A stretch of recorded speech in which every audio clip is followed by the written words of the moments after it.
أعوذ بالله من الشيطان الرجيم.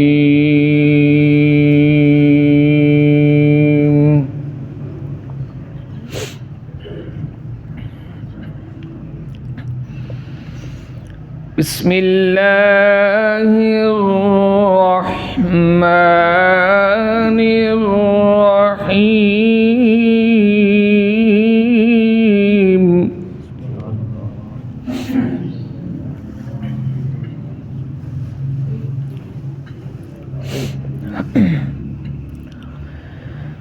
وقال الذين كفروا لا تسمعوا لهذا القرآن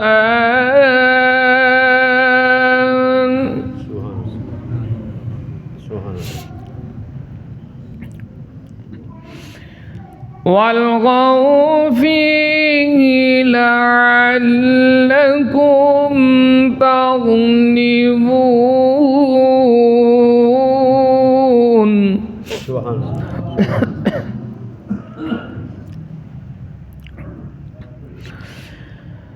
وقال الذين كفروا لا تسمعوا لهذا القرآن والغوا فيه لعلكم تغلبون.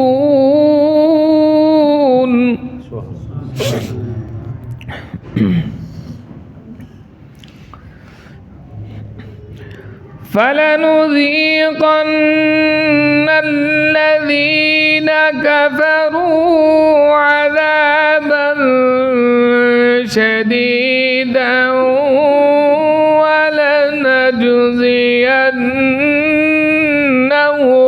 أسوأ الذي كانوا يعملون.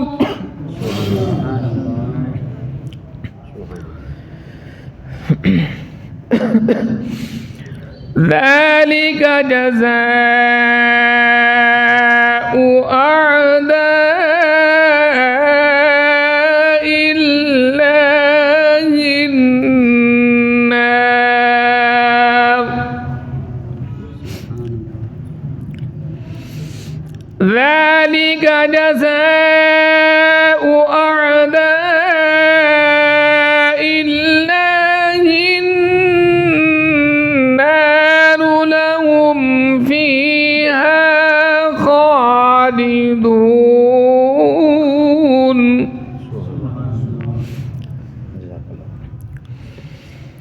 ذلك جزاء أعداء الله النار لهم فيها دار الخلد جزاء بما كانوا بآياتنا يجحدون. صدق الله العظيم.